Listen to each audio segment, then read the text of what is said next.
Let's talk about what's going on in the NBA where Ime Udoka has landed on his feet in Houston, H-Town, man. And he is now the head coach of the Houston Rockets, right? Oh, man, I love it when it comes true. Some of those old adages, this too shall pass. Because remember, there was a time when you were turning on TV watching sports and you were like, damn. They are going in on Ime Udoka. And every day it seemed like a different revelation. Every day it seemed like a new level to the story. But let's talk about it in its entirety. All right. So we know who he is. He was the former Celtics head coach who were the NBA Finals. Remember, they were against Golden State Warriors, went to 6, ended up losing. But he got suspended for this season after the disclosure of an inappropriate relationship with a female Celtics employee. Now, we can dive deep into that rabbit hole, and I don't know if what's true from false, but basically she was married, and then she was married to somebody in the organization, and then he messed with her, and then she didn't really like it, or she just tried to cover it up because of her relationship, and she was married, whatever. And then other names came out, I don't know, true from false, but y'all inform me in the comments. But basically, he couldn't coach because of all of that went down. Now, in Houston, he replaces Stephen Silas, who was fired after 3 seasons. He had to get fired because it was not pretty in Houston. Rockets had the worst record in the previous 2 years, and this year they finished tied with the Spurs. You know that's bad, for the second worst record this season. So they got a lottery pick in this draft, so they're going to get another special talent. Another special talent that goes with the special talents or what they already have on the roster, right? So they got Jabari Smith, we know, but Jalen Green is the dude. And those two, along with this other pick, all right, Udoka's there. We got something to go with. Now, who is Udoka? Because a lot of people were caught off guard when he first got in trouble. Like, damn, what's going on with dude? Like, what kind of coach acts like that? And then people found out, oh, he's a former player who's a coach. Interesting. And that's where we're going to dive into that lane right there. But first, he played 7 years in the NBA. He wasn't drafted. He played professionally in Europe as well. Played for Popovich. Had a little stint with the Lakers, Knicks, Trailblazers, etc. Right? And we also know he was there with the 76ers and the Nets before being hired to the Celtics to replace Brad Stevens, who went upstairs to be around that lady that Udoka was hollering at. You get my point. So now, Udoka, my man. All right, let's talk about the former player who has to now translate who he is as a person to a different profession, right? No longer the athletic physical demonstration of your greatness. No longer just making jump shots, getting rebounds, going out there getting steals and assists.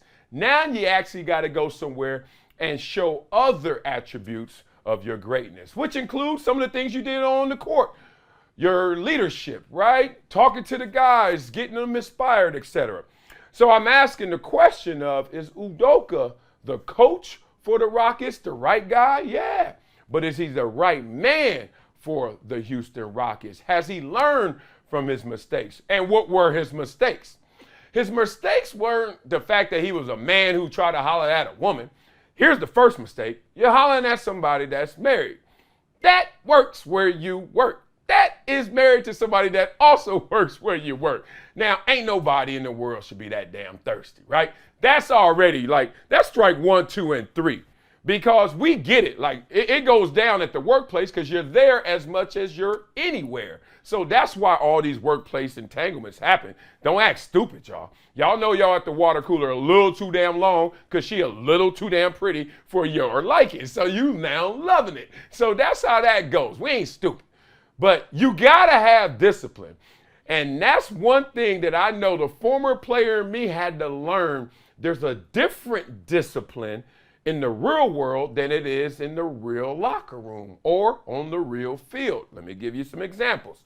So, when I used to see a girl when I was active and I was a player, I am going to speak to her with a confidence that I don't think that was spread around the room.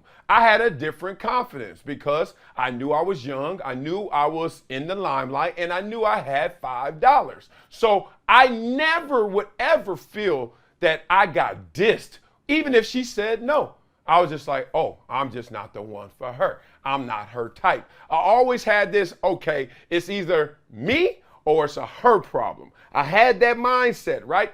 That got me a lot of good times, and it got me in trouble a couple times. But when you're an athlete, you're in the limelight, they will take care of you. They will slap you on the wrist. They'll pull you behind closed doors and talk to you, but you're still allowed to participate. Why? Because ultimately, you haven't disturbed why you're there in the first place. Now, when you stop making tackles, touchdowns, and sacks, all that stuff we pulled you over for and talked about, that's the problem now. Before, it wasn't a problem. It's about your production. Athletes learn this the hard way, even though we're told it the easy way, right? We're told, in the real world, it doesn't act like that. It doesn't go down like that. So you get in the real world, you're a Udoka, and you still got that in you. You still kind of got that training in you like, yo, I'm hollering, she cool with it or she not, whatever. I can do what I do. But you can't do that when you get in the real world because these walls are different. They talk and they're envious. And some of them are jealous. And most of them are just going to hold you to a different accountability than it is in the locker room. Like we're the judge, jury in the locker room, right? We're the ones who sit there and say, man, that ain't right. That ain't cool. Don't do that. But in the real world, that person is not your teammate. They are truly trying to take your job. They are truly not there with your best interest in terms of a team concept. It's like everybody for themselves. Udoka learned that the hard way. My question is he really going to be different? I know he's going to be on his best behavior, but it's going to be a problem out there, especially if they mess around and get James Harden again. That's going to be a squad, one. Two, if you've ever been to Houston, you know that the strip clubs are as frequent as the convenience stores. Like, you be like, damn it, you can get Cheetos and you can holler at her at Cheetahs in the same block that quick. That's an issue there.